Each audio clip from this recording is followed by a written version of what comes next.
வணக்க மக்களே, welcome to the Fender show. இந்த வீடியோல நம்ம பார்க்க போறது டாப் 5 ஸ்போர்ட்ஸ் பயோகிராஃபி மூவிஸ். அதுவும் இந்த 5 படங்களுமே டிஃப்ரெண்ட் ஸ்போர்ட்ஸை மையமா வச்சு அமைக்கப்பட்ட படங்கள். ஒண்ணுமே பயங்கர இன்ஸ்பைரிங்கா இருக்கும் அப்படின்னே சொல்லலாம். இந்த லிஸ்ட்ல முதலாவதா நம்ம பார்க்க போற படம் மைதான் அப்படின்ற ஒரு ஹிந்தி மூவி. இந்த படம் பாத்தீங்கன்னா ஜியோ சினிமா ஓடிடி ஆப்ல அவைலபிளா இருக்கு, தமிழ் டப்பிங்கோட அவைலபிளா இருக்கு. இந்த படம் இந்தியன் ஃபுட்பாலோட ஆர்கிடெக்ட் அப்படின்னு சொல்லக்கூடிய சயீத் அப்துல் ரஹீமோட லைஃப்ல நடந்த சம்பவங்களை மையமா வச்சு அமைக்கப்பட்ட கதை. இந்தியன் ஃபுட்பாலுக்கு அவரோட கான்ட்ரிபியூஷன் என்ன அண்ட் அவரோட லைஃப்ல என்னென்ன மாதிரியான டிராமா நடந்துச்சு அப்படின்ற மாதிரி நிறைய விஷயங்களை இந்த படத்துல சொல்லியிருப்பாங்க. இன்ஃபேக்ட் இவரோட லைஃபே ஏகப்பட்ட அப்ஸ் அண்ட் டவுன்ஸோட ஒரு இன்ஸ்பைரிங்கான ஒரு ஸ்போர்ட்ஸ் டிராமாவா இருக்கும் அப்படின்னே சொல்லலாம். கண்டிப்பா ட்ரை பண்ணி பாருங்க. அடுத்ததான் நம்ம லிஸ்ட்ல இருக்கக்கூடிய படம் கிங் ரிச்சர்ட். இந்த படம் டென்னிஸை மையமா வச்சு அமைக்கப்பட்ட ஒரு ஸ்போர்ட்ஸ் டிராமா. இந்த படம் நெட்ஃபிளிக்ஸ்ல அவைலபிளா இருக்கு. அதாவது செரீனா வில்லியம்ஸ், வீனஸ் வில்லியம்ஸை பத்தி தெரியாத நபர்களே இருக்க முடியாது.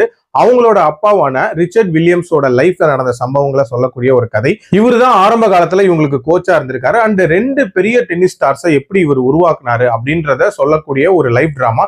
இதுவும் பயங்கர இன்ஸ்பைரிங்கா இருக்கும். அடுத்ததான் நம்ம லிஸ்ட்ல இருக்கக்கூடியது பாக்ஸிங்கை மையமா வச்சு அமைக்கப்பட்ட ஒரு படம்.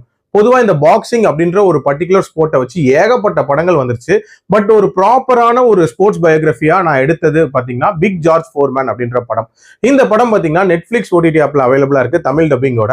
ஜார்ஜ் ஃபோர்மேன் அப்படின்னு சொல்லக்கூடிய ஒரு ஃபேமஸான பாக்ஸர், அதாவது ஒலிம்பிக் சாம்பியனாவும் இருந்திருக்காரு அண்ட் ஹெவிவெயிட் சாம்பியனாவும் இருந்திருக்காரு. நடுவுல சடனா அவரோட கெரியர்ல ஒரு மிகப்பெரிய பிரேக். இன்ஃபேக்ட் பாதிரியாரா ஒர்க் பண்ணிட்டு இருக்காரு. அதுக்கப்புறம் தன்னோட 45வது வயசுல திருப்பி ட்ரெயின் பண்ணி எப்படி ஒரு சாம்பியன்ஷிப் அடிக்கிறாரு அப்படின்றத சொல்லக்கூடிய ஒரு இன்ஸ்பைரிங் ஸ்போர்ட்ஸ் டிராமா. இது ஒரு செட் ஆஃப் மக்களுக்கு பயங்கர இன்ஸ்பைரிங்கா இருக்கும் அப்படின்னு சொல்லுவேன். இந்த படத்தையும் கண்டிப்பா ட்ரை பண்ணி பாருங்க. அடுத்ததான் நம்ம லிஸ்ட்ல இருக்கக்கூடிய படம் ஃபோர்ட் வெர்சஸ் ஃபெராரி. கார் ரேசிங்கை மையமா வச்சு அமைக்கப்பட்ட ஒரு தரமான ஸ்போர்ட்ஸ் டிராமா. கார் ரேசிங்னாலே நமக்கு ஃபர்ஸ்ட் ஞாபகத்துக்கு வர ஒரு பிராண்ட் அப்படின்னா ஃபெராரி.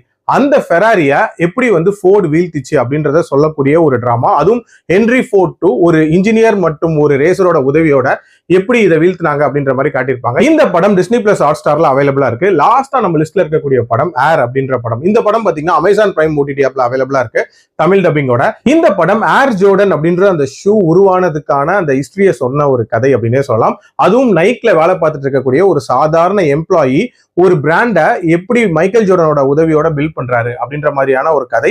இன்ஃபேக்ட் பயங்கர ஸ்ட்ராட்டஜிக்கலா இந்த படம் போகும் அப்படின்னு சொல்லலாம். இதுவும் கண்டிப்பா பார்க்க வேண்டிய ஒரு படம். இதெல்லாம் தான் என்னோட லிஸ்ட்ல இருக்கக்கூடிய டாப் 5 மூவிஸ். இதை தவிர வேற ஏதாவது படங்கள் இருந்தாலும் கண்டிப்பா கமெண்ட்ல போஸ்ட் பண்ணுங்க. மீண்டும் அடுத்த வீடியோல சந்திக்கிறேன். நன்றி, வணக்கம்.